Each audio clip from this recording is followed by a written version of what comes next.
அனைவருக்கும் வணக்கம். மேசராசிக்காரர்களுக்கு தானாக நடக்க போகும் நல்லது என்று சொல்லக்கூடிய வகையில் தமிழ் புத்தாண்டு விசுவாவசு வருடம் எப்படி அமைய போகிறது என்பதை ஆராய்ந்து பார்க்கும்போது ஏப்ரல் 14ஆம் தேதி முதல் அடுத்த ஒரு ஆண்டு காலத்திற்கு ஏற்படக்கூடிய கிரக மாறுதல் என்பது அதிரடியான மாற்றத்தையும் மிக சிறப்பான வளர்ச்சிக்கான வாய்ப்பையும் சந்தர்ப்பத்தையும் இந்த வேளையில் உறுதியாகவே ஏற்படுத்தி கொடுக்க போகிறது.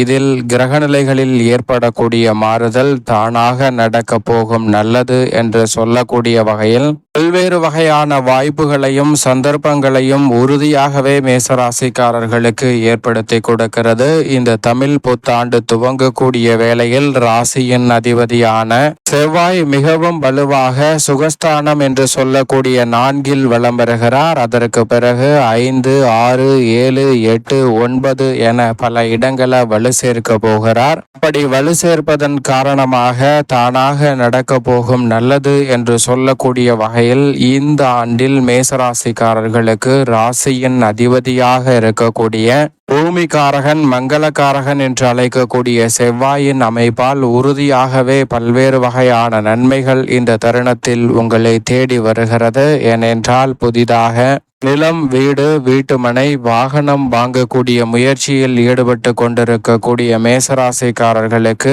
அதில் உறுதியாகவே வெற்றி கிடைக்கும் என்பதை திட்டவட்டமாகவும் தெளிவாகவும் துல்லியமாகவும் எடுத்து காட்டுகிறாருங்க. குறிப்பாக உடன் பிறந்தவர்களுக்கிடையே ஏற்படக்கூடிய கருத்து மோதல்கள் நீங்கி இந்த தருணத்தில் ஒற்றுமை பிறக்கக்கூடிய ஒரு தருணமாக அமைவதற்கான சாத்தியக்கூறுகளும் உண்டு. பல்வேறு வகையான வீண் விரய செலவுகள் இந்த தருணத்தில் கட்டுக்குள் வருவதோடு நீங்கள் எதிர்பார்க்கக்கூடிய நல்ல மாற்றத்திற்கான வாய்ப்பும் இந்த வேளையில் உறுதியாகவே உங்களை தேடி வருகிறது. அதோடு மட்டுமல்லாது இந்த வேளையில் நவ கிரகங்களிலே முழு சுபகிரகம் என்று அழைக்கக்கூடிய குரு பகவானை பொறுத்த வரைக்கும் மிகவும் சிறப்பாக இந்த வருட துவக்கத்தின் போது வலுவாக தனஸ்தானம் என்று சொல்லக்கூடிய 2ஆம் இடத்தில் வலுவாக விற்றிருக்கிறாருங்க. அதற்கு பிறகு ஒரு மாதத்திற்கு பிறகு தைரியஸ்தானத்திற்குள் நுழைகிறார். 4 மாதத்திற்கு பிறகு அதிசார பயிற்சியாக குரு உச்சம் பெறுகிறாருங்க. சுகஸ்தானத்தில் 4 உச்சம் பெறக்கூடிய குருவின் அமைப்பால் நிறைவான முன்னேற்றமும் வளர்ச்சிக்கான நல்ல வாய்ப்பும் சந்தர்ப்பமும் உறுதியாகவே உங்களை தேடி வருகிறது. ஏனென்றால் எப்பேற்பட்ட காரிய தடை சிக்கல் என்று இருக்கக்கூடிய பல காரியங்களை உறுதியாகவே விலக்கி நன்மையும் முன்னேற்றம் நிறைந்த ஒன்றாக மாற்றி கொடுக்க போகிறார். குரு சுகஸ்தானத்தில் உச்சம் பெறக்கூடிய இந்த வேளையில் உறுதியாகவே ராசிக்காரர்களுக்கு நினைத்த காரியம் அனைத்தும் கைகூடுங்க. கடன் சார்ந்த தொல்லைகள் விலகும். மன அழுத்தம் இந்த தருணத்தில் விலகும். பல்வேறு வகையான ஏமாற்றங்களை சந்தித்திருந்தால் அவை தானாக நடக்க போகும் நல்லது என்று சொல்லக்கூடிய வகையில் ஏமாற்றம் அனைத்தும் மிக சிறப்பான முன்னேற்றமாக மாறக்கூடிய வகையில் அந்த ஏமாற்றத்தினால் ஏற்பட்ட பாதிப்புகள் இந்த தருணத்தில் முற்றிலுமாக விலகி நன்மை நிறைந்தவையாக அமைய போகிறது. இதோடு மட்டுமல்லாது குருவின் அமைப்பால் பதட்டப்படாமல் அனைத்து வகையான காரியங்களையும் திறன்பட செய்து முடிப்பதற்கான நல்ல யோகம் உண்டுங்க.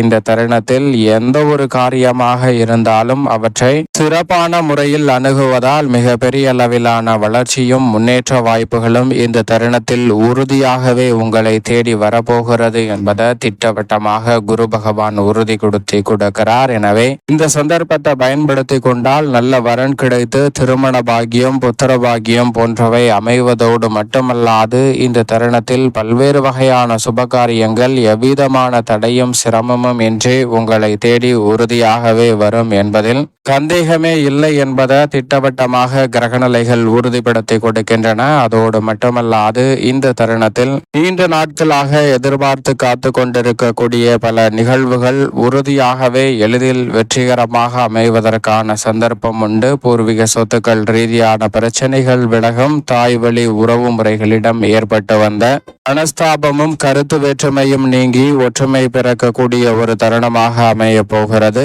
இந்த வேளையில் சனியை சனியை பொறுத்த வரைக்கும் திருக்கணிதத்தின்படி விரயத்தில் அமர்ந்திருந்தாலும் பாக்கிய பஞ்சாகமத்தின்படி இந்த வருடம் முழுவதுமே பெரும்பாலும் லாபஸ்தானத்தில் வலம் வருகிறார். இந்த தமிழ் புத்தாண்டின் இறுதியில் அவர் வலுவாக விரயத்திற்குள் நுழைகிறார். 7.5 சனியின் ஆதிக்கம் சற்று அதிகமாக கூடிய ஒரு தருணமாக பார்க்கப்படுகிறது. எனவே அதற்கு முன்னதாக இந்த வருடத்தின் இருக்கக்கூடிய தருணங்கள் அனைத்தும் உறுதியாகவே சனியின் அமைப்பால் நிறைவான முன்னேற்றத்தை நிச்சயமாக உங்களுக்கு ஏற்படுத்தி கொடுக்குங்க. உத்தியோகம், தொழில் ரீதியான பொறுப்புகள் அதிகரிக்கும். பொறுப்புகளை சரிவர செய்து முடிக்கக்கூடிய வகையில் நல்ல வாய்ப்புகளும் சந்தர்ப்பங்களும் உறுதியாகவே உங்களை தேடி தானாக அமைவதற்கான சாத்தியக்கூறுகளை உருவாக்கி கொடுக்கிறது. சிறு முயற்சியிலே புதிய வேலை வாய்ப்பு உள்ளிட்ட பல நன்மை நிறைந்த வாய்ப்புகளும் சந்தர்ப்பங்களும் எவ்வித தடையுமின்றி உங்களை தேடி வருவதற்கான முதன்மையான யோகம் கிடைக்கிறது. அதோடு மட்டுமல்லாது இந்த தருணத்தில் புதிய விற்பனை நிலையங்கள் திறத்தல் உள்ளிட்ட பல நன்மை நிறைந்த விஷயங்களை மிக சிறப்பாகவும் செய்து முடிப்பதற்கான நல்ல சாத்தியக்கூறுகள் விரைவாக கிடைக்க போகிறது. நிதி நிறுவனங்களின் ஒத்துழைப்பு மற்றும் பங்குதாரர் வாடிக்கையாளர்களின் ஒத்துழைப்பும் சாதகமாக அமைவதால் நல்ல வளர்ச்சிக்கான வாய்ப்பும் சந்தர்ப்பமும் உறுதியாக கிடைக்கிறது. அதோடு மட்டுமல்லாது இதை உறுதிப்படுத்தக்கூடிய வகையில் நிழல் கிரகமாக இருக்கக்கூடிய ராகு விரயத்தில் இருந்து லாபஸ்தானமாகிய 11ஆம் இடத்தில் இந்த தருணத்தில் தமிழ் புத்தாண்டு துவங்கிய சில தினங்களிலேயே நுழைகிறார். ஏப்ரல் 26ஆம் தேதி முதல் லாபஸ்தானத்தை திருக்கணிதத்தின்படி அலங்கரிக்க போகிறார். முழுமையாக வாக்கிய பஞ்சாகமத்தின்படி அதற்கு பிறகு 3 மாதங்களிலிருந்து முழுமையாக லாபஸ்தானத்தில் ராகு அமர்வதால் தானாக நடக்க போகும் நல்லது என்று சொல்லக்கூடிய வகையில் உங்களுடைய சிறு முயற்சியில் கூட மிக பெரிய அளவிலான வளர்ச்சி நிறைவாக கிடைக்கும். அதோடு மட்டுமல்லாது மோட்சக்காரகரான கேது யோகஸ்தானமாகிய 6லிருந்து பூர்வ புண்ணிய ஸ்தானத்திற்குள் நுழைகிறார். எனவே இந்த தருணத்தில் ஆன்மீக சிந்தனை அதிகரிப்பதோடு எதிர்மறையான சிந்தனைகளும் கருத்துகளும் நிச்சயமாக விலகும். எந்த ஒரு செயலை செய்தாலும் அதை நேர்மறையான எண்ணங்களுடன் அணுகுவதால் மிக சிறப்பான வளர்ச்சியையும் முன்னேற்றத்தையும் உறுதியாக சந்திப்பதற்கான முதன்மையான அதிர்ஷ்ட யோகம் நிச்சயமாக மேசராசிக்காரர்களை தேடி வருகிறது என்பதில் சந்தேகமே இல்லை. ராசியின் உச்ச அதிபதியாக இருக்கக்கூடிய சூரியன் இந்த வருடத்தின் துவக்கத்தில் ஜென்மத்தில் உச்சம் பெற்றிருக்கிறார். அதற்கு பிறகு 12 இடங்களில் மாறி வலம் வந்தாலும் மிக சிறப்பான வளர்ச்சியையும் முன்னேற்றத்தையும் இந்த வருடத்தில் மிகவும் சிறப்பாக அள்ளி கொடுக்க போகிறாருங்க. ராசியின் ராஜ யோகாதிபதியும் உச்ச அதிபதியுமாக இருக்கக்கூடிய சூரியனின் அமைப்பால் ஆளுமையும் அதிகாரமும் கொண்ட பொறுப்புகள் எளிதில் உங்களை தேடி வரும். உடல் நலம் சார்ந்த விஷயங்கள் கட்டுக்குள் இருக்கும். சூரியன் அஷ்டமத்தில் இருக்கும் போது மட்டும் சற்று உடல் நலத்தில் கூடுதல் கவனத்துடன் இருங்க. அதே போன்று சுக்கிரன் தற்போது விரயத்தில் உச்சம் பெற்றிருக்கிறார். ஆனால் இதற்கு பிறகு 12 இடங்களிலுமே மாறி வாரி வலம் வர போகிறார். சுக்கிரன் உச்சம் பெற்றும் இறுதியிலும் உச்சம் பெற்றிருக்க போகிறார். எனவே சுக்கிரனின் அமைப்பால் கலைத்துறை மற்றும் அரசியல் துறையில் பல்வேறு வகையான புதிய வாய்ப்புகள் தானாக உங்களை தேடி வருவதற்கான முதன்மையான சந்தர்ப்பத்தை ஏற்படுத்தி கொடுக்கும். சரியாக பயன்படுத்தி கொண்டால் நீங்கள் எதிர்பார்ப்பதை காட்டிலும்